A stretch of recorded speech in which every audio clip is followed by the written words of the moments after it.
Bonjour et bienvenue sur la chaîne du bien-être. Je suis Jordan Privat, psychothérapeute et psychothérapeute. Je vais partager avec vous ici tout le fruit de mon travail en termes de bien-être. Nous verrons dans un premier temps c'est quoi le bonheur.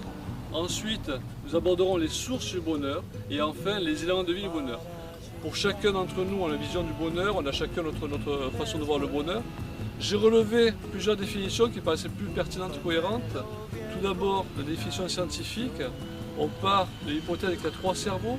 Le néocortex, qui est l'intelligence, le limbique, qui est l'instinct social, et le reptilien, qui est la façon de se reproduire, de vivre, et des besoins primaires. Selon cette vision, le bonheur c'est quoi? Je mange ma faim, j'ai une vie normale. Ensuite, le limbique, j'ai l'existence sociale normale, j'ai une vie sociale normale avérée. Et enfin, le néocortex, j'apprends continuellement.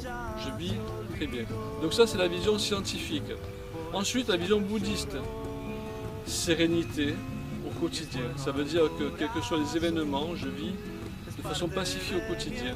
Et donc, ça permet une certaine voie vers le bonheur.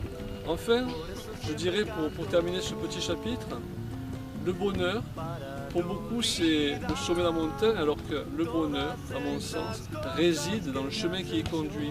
Le bonheur, c'est à chaque moment. C'est en nous que réside dans le bonheur. On peut donner à un événement, n'importe quel qu'il soit on fait une tragédie, soit on fait un bon moment. Imaginez que vous avez un PV, soit vous réagissez avec la colère, et qu'est-ce que vous allez générer autour de vous? De la colère.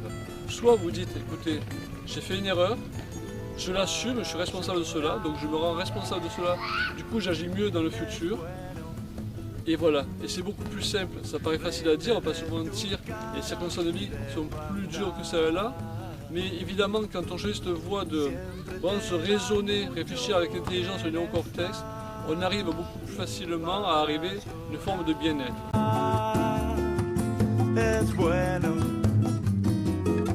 La première source, nous créons ce que nous pensons. La deuxième source, nous devenons ce que nous imaginons. Troisième source, nous attirons ce que nous ressentons.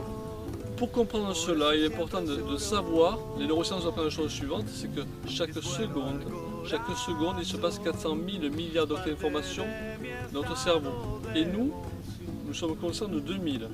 Ça veut dire que c'est le bout de mon ongle, c'est 2000, par rapport à l'immensité qui m'entoure. Ça veut dire que quand je crée une pensée, quand je pense au bonheur, quand je pense aux soucis, aux factures, cette pensée génère bien plus important que ce à quoi je pense. Ça veut dire que quand je pense à comment mettre en place un système qui marche pour moi, et bien ce système interroge et organise toutes ces connaissances autour de moi pour m'apporter la solution. Ça veut dire que nos pensées sont vraiment créatrices de notre avenir. Ça veut dire qu'entre votre objectif qui est là-haut et vous, il y a un pont qui se construit vers cela. Pour comprendre plus précisément, ce ne sont pas les événements extérieurs qui conditionnent notre bonheur, notre bien-être, c'est véritablement notre état d'esprit. C'est nos pensées qui vraiment dirigent véritablement notre bonheur. Aujourd'hui, nous avons la troisième loi, source du bonheur, l'imagination.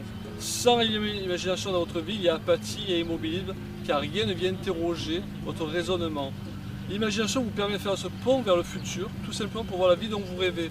Quelle que soit aujourd'hui votre vie, quel que soit aujourd'hui votre environnement, quel que soit aujourd'hui la famille et le boulot que vous avez, imaginez ce que vous voulez vivre, vous permet de vous projeter et de créer une vie différente chaque moment, chaque seconde. Ça veut dire qu'aujourd'hui, l'imagination, votre imagination se ressource essentielle pour sortir de là où vous êtes, faire ce pont vers le futur et véritablement créer ce bonheur, ce bien-être qui peut vous manquer.